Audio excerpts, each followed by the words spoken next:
আজকে আমরা যাচ্ছি ফরাদ ভাইয়ের দোকানে।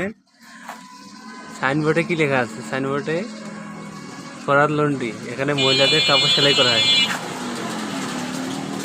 আসসালামু আলাইকুম ফরাদ ভাই। ওয়ালাইকুম আসসালাম। কেমন আছেন? আছি আলহামদুলিল্লাহ। এই যে আপনার সাইনবোর্ড দেখলাম, এখানে লেখা আছে মহিলাদের কাপড় আয়রন করা হয়। আপনি তো লন্ড্রির কাজ করেন, আর সেলাই কখন করেন? না, সেলাই মনে করেন আমি তো লন্ড্রির কাজ করি। আমার বাসায় হলো সেলাই মেশিন আছে। আচ্ছা আচ্ছা প্লাস আমার বাড়িয়ালি মানে সেলাই করে উনি।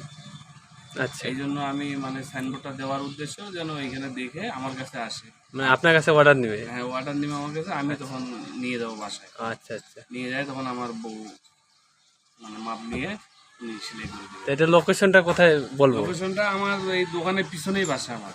আচ্ছা, দোকানের মানে পিছনে আপনার পিছনে, দোকানের পিছনে বাসা, জি। মানে ভাবি সেলাই করে? হ্যাঁ, দোকানের পিছনে বাসা আমার। বললেই আমার বউ চলে আসে। আচ্ছা। এই যে।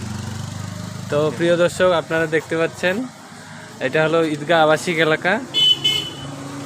ঈদগাহ আবাসিক এলাকা, যারা ঈদগাহ আবাসিক এলাকা আশেপাশে আছেন তারা অবশ্যই ফরাদ ভাইয়ের দোকানে আসবেন। এবং এই যে সাইনবোর্ডে লেখা আছে ফরাদ লন্ড্রি, মহিলাদের কাপড় সেলাই করার পাশাপাশি এখানে ফরাদ ভাই কাপড় আয়রন করে। দোকানে সব সময় যে কাপড়ের গেঞ্জাম আছেই, এখানে ভালো কাপড় আয়রন করা হয়।